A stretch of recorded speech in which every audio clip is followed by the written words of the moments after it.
Behind every masterpiece lies a story darker than the film itself. The Shining wasn't just Stanley Kubrick's meditation on madness. It became a 13-month psychological endurance test that pushed cast and crew beyond their breaking points. What began as Stephen King's novel transformed into a production where fiction and reality dissolved completely. Actors suffered genuine trauma. Doors were demolished 60 times. Sets were flooded with hundreds of gallons of fake blood. Today, we're unlocking hidden stuff that reveal the real horror happened behind the camera. Number 1. Cinema's first Steadicam ghost shots. Revolutionary technology changed filmmaking forever in the corridors of the Overlook Hotel. When audiences watched Danny pedal his tricycle through endless hallways in 1980, they witnessed something cinema had never seen before: perfectly smooth tracking shots that floated like spirits through the building. Stanley Kubrick became one of the first directors to use Steadicam equipment, a device invented just 5 years earlier in 1975. The camera operators were essentially beta testing groundbreaking technology for Hollywood, learning how to use equipment so new that standard operating procedures didn't exist yet. Those impossibly fluid shots revolutionized how directors would approach movement and perspective for decades to come, making The Shining a landmark in cinema history itself. Number 2. King's real ghost encounter. Pure imagination didn't create the terror of the Overlook Hotel. A real supernatural experience did. Stephen King has spoken openly about the night that changed his career, claiming he experienced something genuinely paranormal at Colorado's Stanley Hotel in the fall of 1974. The author wasn't conducting research when he checked into the nearly empty hotel. What happened during his stay terrified him so deeply that he began writing almost immediately, describing an encounter he couldn't explain rationally. This real-world encounter explains why The Shining feels different from typical ghost stories. King wasn't imagining terror from a comfortable distance. He was processing something he believed actually happened to him, giving the novel's supernatural elements an authenticity that resonates with genuine fear. Number 3. Beatles' song, Name the Psychic Power. One of horror's most famous supernatural concepts came from an unexpected source, a message of hope and unity. The term shining that describes Danny's psychic abilities didn't emerge from Gothic literature, but from a 1971 John Lennon song that celebrated human connection. Stephen King has explained that he named the mysterious ability after hearing the lyrics, "We all shine on," in Lennon's Instant Karma. The song's optimistic message became the foundation for describing telepathic powers that allow certain people to read minds, see the future, and perceive the past. The musical connection creates a fascinating contradiction. What Lennon meant as an uplifting statement became, in King's hands, a dangerous gift that exposed its bearers to ghosts and madness. Number 4. Kubrick built an impossible architecture. Something feels fundamentally wrong with the Overlook Hotel, and that discomfort is completely intentional. Stanley Kubrick didn't accidentally create spatial contradictions. He deliberately constructed an environment that violates the laws of physics to create subconscious unease in viewers. Windows appear in rooms that shouldn't have exterior walls. Hallways stretch longer than the structure's outer dimensions could possibly allow. These aren't continuity errors. They're psychological warfare designed to make audiences feel that reality itself can't be trusted. Kubrick studied how spatial disorientation affects human perception, then crafted an environment where every room exists in its own twisted geometry. The Overlook becomes a character as threatening as any human antagonist, precisely because it exists in impossible space where normal rules don't apply. Number 5. 300 gallons of blood flooded the elevator. Creating one of cinema's most visceral images required industrial-scale carnage. The iconic shot of blood cascading from elevator doors wasn't achieved with camera tricks. It demanded between 200 and 300 gallons of artificial blood and complex hydraulic engineering. Crew members had to coordinate precise timing, hydraulic pressure, and massive volume, while simultaneously protecting expensive camera equipment from the approaching deluge. Special effects teams built elaborate systems to pump the fake blood through elevator shafts. Multiple takes meant multiple cleanups and complete resets. What audiences see as a brief supernatural moment represented days of work and hundreds of gallons of mess. Number 6. A real hotel change rooms number. The most infamous room in horror cinema only exists because of real-world fears. Stephen King's original novel featured Room 217 as the site of supernatural terror, but that number never made it to the screen due to concerns from an actual hotel worried about its business. The Timberline Lodge in Oregon, which served as the Overlook's exterior in the film, made a specific request to Stanley Kubrick during production. Management feared that featuring Room 217 in a horror movie would make that actual room unbookable, costing them revenue for years. Kubrick agreed to change the number to 237, a room that didn't exist at the Timberline Lodge. The irony is delicious and unexpected. By trying to avoid the curse of Room 217, the hotel inadvertently created a new mystery that became even more famous, spawning countless conspiracy theories and interpretations. Number 7. Furniture moves itself every scene. Pay close attention during your next viewing, and you'll notice something disturbing. Objects throughout the Overlook Hotel shift positions between shots without explanation, and this wasn't accidental. It was Stanley Kubrick's deliberate attempt to create psychological unease that operates below conscious awareness. Chairs appear in different positions, tables move slightly between takes, decorative objects relocate themselves across rooms. These aren't continuity errors, but intentional design choices meant to make viewers feel something is fundamentally wrong with the hotel. Most viewers never consciously notice these changes, but their subconscious minds register that reality keeps shifting in small, impossible ways. The technique adds layers of psychological terror that audiences feel without understanding why they're unsettled. Number 8. Danny Lloyd never knew it was horror. Protecting childhood innocence required an elaborate deception that lasted years. The 5-year-old actor cast as Danny Torrance had no idea he was starring in what would become one of cinema's most terrifying films, and his parents worked with Kubrick to ensure he never discovered the truth during production. Danny Lloyd was told he was making a family drama about people living in a hotel during winter. He never saw the disturbing scenes involving his character. When he encountered the blood-soaked elevator sequence, crew members convinced him it was strawberry juice. This protective deception worked so effectively that Lloyd didn't fully understand he'd starred in a horror masterpiece until he was old enough to watch it himself, years after release. The innocence in his performance is authentic because his terror was never manufactured through fear. Number 9. The book's hedge monsters were too silly. Stephen King's original novel featured a terrifying concept that never made it to screen. The book included topiary animal creatures outside the hotel that came alive at night, moving when victims weren't looking and attacking like the weeping angels from Doctor Who, decades before that show existed. These hedge monsters were central to the novel's horror, creating tension through the simple rule that the carved animals could only move when nobody was watching them. Kubrick found the entire concept gimmicky and silly, believing it would undermine the psychological horror he wanted to create. He replaced the living hedge animals with a traditional hedge maze for the film's climax, proving his instinct was correct. King included the hedge monsters in his 1997 television version, and watching them confirms they would have clashed terribly with the movie's mysterious tone. Number 10. A world record built on exhaustion. One of cinema's most terrifying confrontations required so many attempts that it entered the record books. The staircase scene, where Wendy desperately swings a baseball bat to keep her increasingly unhinged husband at bay, demanded 127 takes before Kubrick was satisfied. Shelley Duvall had to summon genuine terror for every single attempt, while Jack Nicholson escalated his menacing performance take after take. The marathon shooting session lasted several days, with Duvall required to cry, scream, and display raw fear for hours on end. By take 100, her exhaustion wasn't performance, it was survival. What audiences see on screen isn't acting in the traditional sense, but documentation of an actress pushed to her absolute psychological limits. Number 11. Here's Johnny was never in the script. The most iconic line in horror cinema was born from pure spontaneity.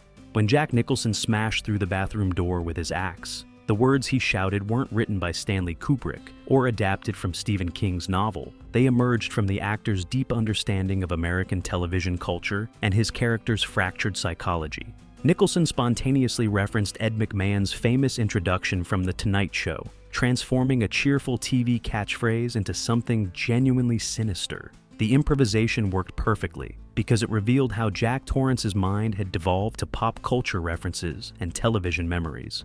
Kubrick kept the unscripted moment because it captured something profound about madness corrupting innocence. Audiences recognize the phrase instantly, but hearing it in this context transforms nostalgia into nightmare. Number 12, Kubrick studied real mental institutions. Stanley Kubrick's approach to depicting madness went far beyond typical horror movie conventions. The director conducted extensive research into psychiatric facilities, studying footage from mental institutions, interviewing psychiatrists, and analyzing case studies of patients experiencing various forms of psychological breakdown. This research informed not just Jack Nicholson's descent into madness, but the film's overall approach to portraying mental illness. Jack's transformation follows genuine patterns of isolation-induced psychosis rather than theatrical insanity.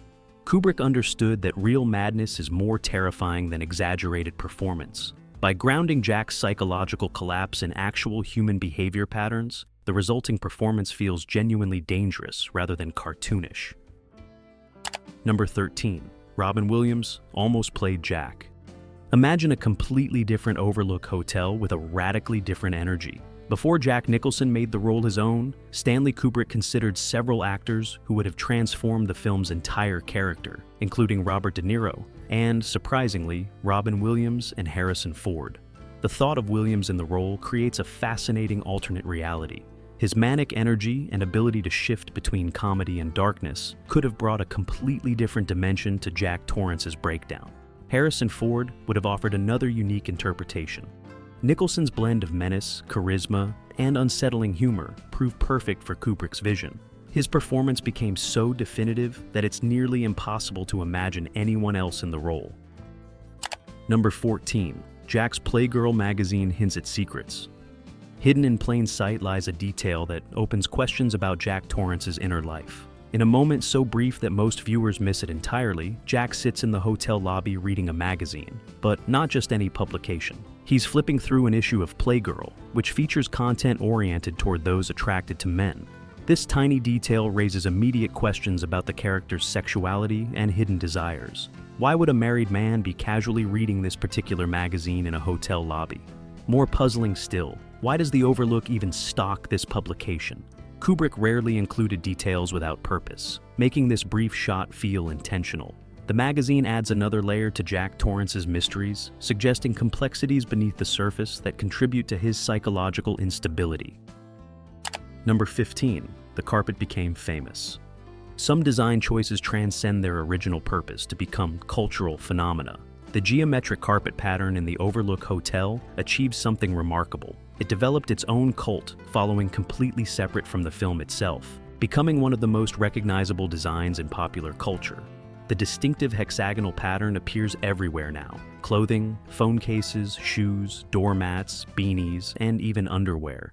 It made its way onto the poster for the documentary Room 237 and appeared in Toy Story, proving its reach extends far beyond horror fans. Why did this particular design capture such fascination? Perhaps because it's simultaneously unique, retro, and deeply associated with the film's unsettling atmosphere. The carpet's ubiquity makes an already unique movie even more distinctive. Number 16. Stephen King still hates this masterpiece. Few authors have been as vocal about despising an adaptation of their work as Stephen King has been about The Shining. For over 4 decades, King has maintained his passionate criticism of how Stanley Kubrick transformed his conventional ghost story into an ambiguous psychological thriller, and he shows no signs of softening his stance. King has repeatedly explained his displeasure stems from Kubrick's fundamental changes to the source material. The director cut elements, added mysteries, and created ambiguity where King intended clarity. Kubrick's version leaves open the possibility that no ghosts exist at all, that Jack simply went mad from isolation. The author's frustration ran so deep that he created his own 1997 television miniseries that stayed faithful to his novel. Despite The Shining becoming one of cinema's most celebrated films, King refuses to budge on his opinion. Number 17. Crothers suffered through many takes. The horror of making The Shining extended far beyond what cameras captured. Scatman Crothers, the beloved actor who plays Dick Halloran, faced Stanley Kubrick's legendary perfectionism in its most brutal form during what should have been a straightforward dialogue scene. For the pivotal moment where Halloran explains The Shining to young Danny, Kubrick demanded take after take after take, 85 attempts. That's how many times Crothers had to deliver his lines before Kubrick finally called cut. The director's obsession with endless retakes pushed the actor to visible exhaustion, draining his performance down to its emotional core. What makes this ordeal even more devastating is that much of Crothers' carefully crafted work was later cut from the final film. After suffering through 85 takes, only fragments of his performance appear on screen, making the marathon session feel like wasted effort that served Kubrick's process more than the finished product. Number 18. Shelley Duvall health collapsed on set. Making The Shining became a psychological endurance test that left lasting effects on its cast, particularly Shelley Duvall. Playing Wendy Torrance required maintaining a state of perpetual terror and exhaustion for over a year of filming, with the constant stress manifesting in ways that went far beyond typical method acting. The actress herself confirmed that the prolonged filming process took a genuine toll on her well-being. The stress of maintaining Wendy's emotional state for extended periods, combined with Kubrick's demanding directorial style and isolated filming conditions, created an environment where fiction and reality dangerously blurred. Duvall's performance carries authentic exhaustion because she was authentically exhausted. The terror on screen reflects real psychological strain, making her portrayal devastatingly convincing. Number 19. Nicholson demolished 60 doors. Creating one of cinema's most destructive performances required genuine carnage. The iconic "Here's Johnny" sequence wasn't achieved with breakaway props and careful staging. It required Jack Nicholson to demolish door after door, take after take, until 60 separate doors had fallen victim to his methodical destruction.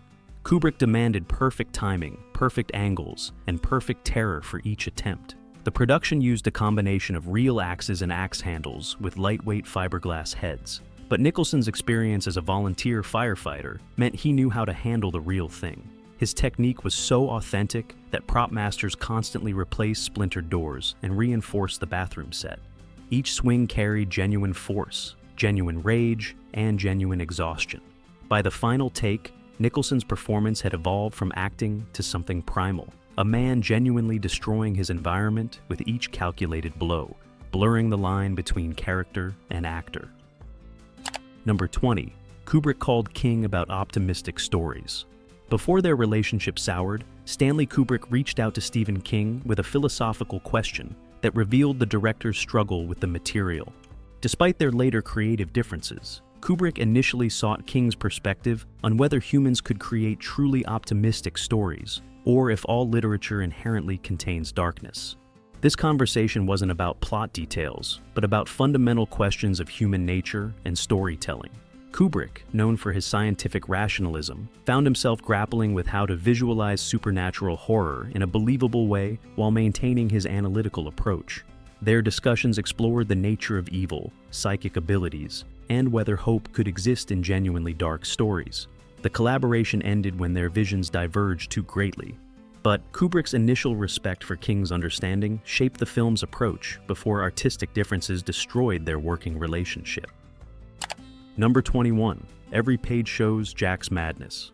One of the film's most chilling revelations required meticulous attention to detail that most viewers never fully appreciate. When Wendy discovers what Jack has been writing during his months of isolation, she finds hundreds of pages reading, "All work and no play makes Jack a dull boy." But Stanley Kubrick ensured each page was uniquely different. The director supervised the typing of hundreds of individual pages, each formatted differently to represent Jack's deteriorating mental state. Some appear in perfect rows showing discipline and order. Others scatter across the page in chaos. Some form spirals or triangles. The typewriter becomes a window into Jack's unraveling mind, with every page serving as evidence of his journey from frustrated writer to complete madman. The obsessive repetition combined with increasingly chaotic formatting creates one of cinema's most unsettling visual representations of mental breakdown. Number 22. The hospital ending was cut. Stanley Kubrick filmed an ending that would have fundamentally altered how audiences interpreted The Shining, but he deleted it before the film's wide release. After Wendy and Danny escape and recover in a hospital, Stuart Ullman visits to tell them that nothing supernatural was found at the Overlook. No bodies, no evidence of Jack's presence. nothing to corroborate their terrifying experience. This hospital epilogue appeared in early screenings, but was removed after Kubrick decided it provided too much closure. The deletion transformed the film from a story about surviving supernatural horror to existing within it permanently. Without the hospital scene, audiences remain trapped in the Overlook's reality even after leaving the theater. The ambiguity about what actually happened becomes permanent, forcing viewers to question whether the supernatural events were real or products of isolation-induced madness. Number 23. Red Rum was filmed completely backwards. One of horror cinema's most chilling moments required technical wizardry that audiences never suspected. Danny's terrifying chant of Red Rum needed to appear natural from a child's perspective, but teaching 5-year-old Danny Lloyd to say the backwards word convincingly proved impossible for the production team. Kubrick's solution was brilliantly simple, yet technically complex. They filmed Lloyd saying "murder" normally in his natural child's voice, then played the footage in reverse during editing. The result creates an otherworldly quality that makes Danny's voice sound both childlike and supernatural. The backward speech gives the scene an additional layer of wrongness that viewers feel subconsciously. It's not just a child spelling a threatening word backwards, it's reality itself running in reverse, hinting at supernatural forces corrupting the Overlook. Number 24. The maze trapped crew for weeks. The climactic chase through the hedge maze pushed practical filmmaking to its absolute limits. What appears on screen as a tense pursuit required a full month to shoot, partly because crew members kept getting lost in the labyrinth and had to use their walkie-talkies to call for rescue. The maze was constructed at EMI Elstree Studios, with walls tall enough to create genuine disorientation. Kubrick insisted on multiple angles and endless takes, requiring crew members to navigate repeatedly while carrying heavy camera equipment through identical-looking corridors. The irony wasn't lost on anyone involved. They were literally trapped in the same maze that would ultimately trap Jack Torrance. The month-long shoot became its own form of psychological endurance test, blurring the lines between the film's themes and the crew's lived experience. Number 25. The 1921 photo was never explained. The film's final shot has generated more theories and analysis than almost any other single image in cinema history. A photograph showing Jack Torrance at a July 4th party in 1921 appears on the Overlook's wall, depicting him decades before his birth, and suggesting either time travel, reincarnation, or the hotel's ability to trap souls across generations. Stanley Kubrick never explained the photograph's meaning, deliberately leaving audiences to construct their own interpretations. Some viewers see it as evidence that Jack has always been the Overlook's caretaker, trapped in an endless cycle. Others interpret it as the hotel claiming Jack's soul permanently. The ambiguity was completely intentional. Kubrick wanted viewers to leave the theater with questions that would haunt them long after the credits rolled, ensuring the film would generate discussion for decades. The photograph succeeds perfectly, remaining one of cinema's greatest unsolved mysteries. 4 decades later, The Shining continues to reveal new secrets and inspire fresh theories. The film's production became its own horror story, with cast and crew experiencing genuine psychological challenges while creating artificial terror that mirrored the themes on screen. If you enjoyed these behind-the-scenes revelations, hit that like button and subscribe for more cinema secrets. Which facts surprised you most, or what's your theory about that photograph? Let us know in the comments.